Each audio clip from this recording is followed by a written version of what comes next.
करना, ये सारे काम किए कि यात्रा विफल हो जाए, लेकिन यात्रा विफल नहीं होगी क्योंकि उत्तर प्रदेश का मन है, उत्तर प्रदेश के लोगों की भावनाएं हैं कि अब इस निरंकुश सत्ता को जाना चाहिए प्रदेश में विधानसभा चुनाव का बिगुल बजने में अभी समय है, लेकिन अभी से राज्य में राजनीतिक रणभेरी बजने लगी है और तमाम सियासी पार्टियां अपनी जमीन तैयार करने में पूरे दमखम के साथ लग गई हैं। इसी कड़ी में आज़ाद समाज पार्टी काशीराम के अध्यक्ष और नगीना से सांसद चंद्रशेखर आजाद सत्ता परिवर्तन यात्रा पर निकले हैं, जिसमें वो प्रदेश की आधी आबादी को साधने की कोशिश कर रहे हैं। शनिवार यानी 6 जून को मुजफ्फरनगर जनपद में स्थित बुढ़ाना विधानसभा क्षेत्र पहुंचे चंद्रशेखर आजाद ने महिलाओं के साथ संवाद किया। परिवर्तन यात्रा पर निकले चंद्रशेखर के तरकश में 33 विषय हैं, साथ ही गुजरात मॉडल के तर्ज पर नगीना मॉडल, जिसमें शिक्षा, रोजगार, सड़क, स्वास्थ्य, पेपर लीक, किसान, महंगाई, गौ हत्या जैसे कई सवाल हैं। यानी चंद्रशेखर की पोटली में कोई ऐसा मुद्दा नहीं है जिसे वो उठा ना रहे हों, और ऐसा कोई मुद्दा बचा ही नहीं जिस पर सत्ता से सवाल ना पूछ रहे हों। सत्ता परिवर्तन यात्रा जो चल रही है उसी का आज पड़ाव था बुढ़ाना में। तो हम लोग शामली तरफ कूच करेंगे, तो रैलियों में तो लोग पहुंच जाते हैं, भीड़ में बहुत देख भी लेते हैं, लेकिन महिलाओं से उस तरह से जो गेट टुगेदर जो है उनकी समस्या सुनने के अवसर नहीं मिलते हैं। तो तय किया गया कि जहां भी रुकेंगे वहां महिलाओं से सकारात्मक वार्ता करेंगे और जो पार्टी करना चाहती है अपने जो 33 विषय उनको भी महिलाओं के बीच में रखेंगे, जो उनके जीवन में बदलाव से जुड़े हुए हैं उसी के लिए, और उनकी समस्या का एक डेटा इकट्ठा करने के लिए जिनको कल हल किया जा सके उसको लेके कार्यक्रम था। एक अच्छा संवाद हुआ, सकारात्मक संवाद हुआ। उनकी परेशानियां चाहे बिजली की हो, चाहे वो पानी के भराव की हो, चाहे स्कूल की हो, चाहे हॉस्पिटल की हो, तमाम चीजें सुनी। चाहे शराबबंदी को लेकर उनके विचार क्या हैं, जो पार्टी काम करना चाहती है उसको लेके उनके विचार क्या है, क्या उनकी सहमति समर्थन है या नहीं है। तो लोकतंत्र में लोगों की भावनाओं का सम्मान होना जरूरी है। एक सकारात्मक वार्ता हुई और मुझे विश्वास है कि उस वार्ता से एक अच्छा संदेश जो है जाएगा और महिलाओं को भी अपनी बात, अपनी समस्या कर रखने के, सुनाने का मौका मिला है। उनके मन में भी एहसास हुआ कि कोई हमारी बात को सुनने वाला है। सर, कल मेरठ में कार्यक्रम था, आज शामली में कार्यक्रम है, उससे पहले आज आपने बुढ़ाना में मेरठ में कार्यक्रम है और बीच में आपको कार्यक्रम को कहीं से नहीं दी गई थी, सर आप क्या कहें? देखो, जब सत्ता डरती है या सत्ता तानाशाही हो जाती है, वो विरोध को सुनना नहीं चाहती, आलोचना को, अपनी जो है, जो अपने द्वारा किए गए कार्यों पे जनता का क्या विवेक है उसको जानना सुनना नहीं चाहती, और वो निरंकुशता अहंकार में रहती है। तो कई बार वो लोगों को डराने का, धमकाने का प्रयास करती है। उसी प्रक्रिया को उन्होंने वहां दोहराया।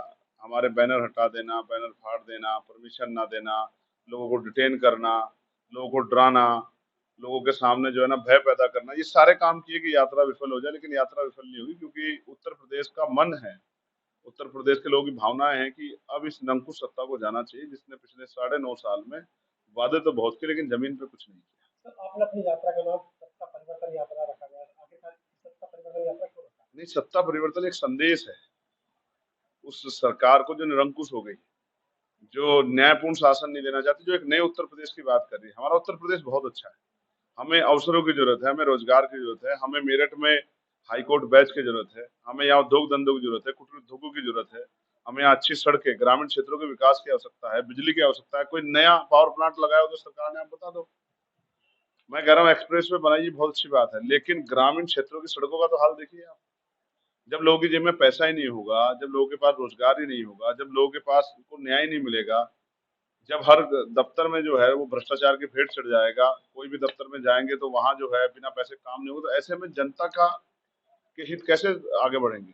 जब अच्छा स्वास्थ्य नहीं मिलेगा, अस्पतालों में इलाज नहीं होगा, मशीनें नहीं होगी, टेस्ट नहीं होगा, डॉक्टर नहीं मिलेगा, नर्सें नहीं होंगी, डॉक्टर्स अवेलेबल नहीं होंगे, स्कूलों में अच्छी पढ़ाई नहीं होगी, आप स्कूल बंद करोगे तो फिर ऐसे में कैसे बदलाव हो जाएगा? आप तो लोग स्कूल नहीं बंद कर रहे, बच्चों का भविष्य बंद कर रहे हो।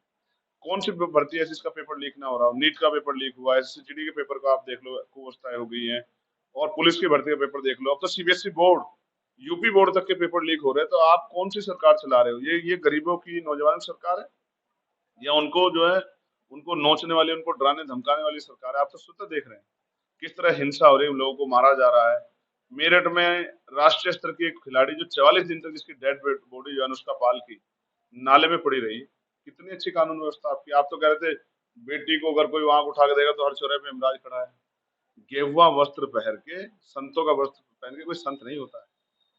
संत के लिए कुछ मानक है, संत की भाषा है, संत के जो है कर्म। तो उनको अगर आप कथनी करनी को देखोगे 2015 में जो कह रहे थे कि गाय माता को राष्ट्रीय माता का दर्जा मिलना चाहिए, राष्ट्रीय पशु का दर्जा मिलना चाहिए, वही उनके सौर जो है बदले बदले से। आप इस बात से आइडिया लगा लो कि आज जब उत्तर प्रदेश में उनकी सरकार है तो क्यों नहीं राज्य पशु का दर्जा देते, क्यों नहीं राज्य माता का दर्जा देते, जिससे कि गाय की हत्या बंद हो जाए। तो आप तो गौ हत्या के जो है विरोध की सरकार बताते हो ना खुद को, गाय के नाम पर राजनीति करते हो, तो क्यों नहीं कर रहे हो?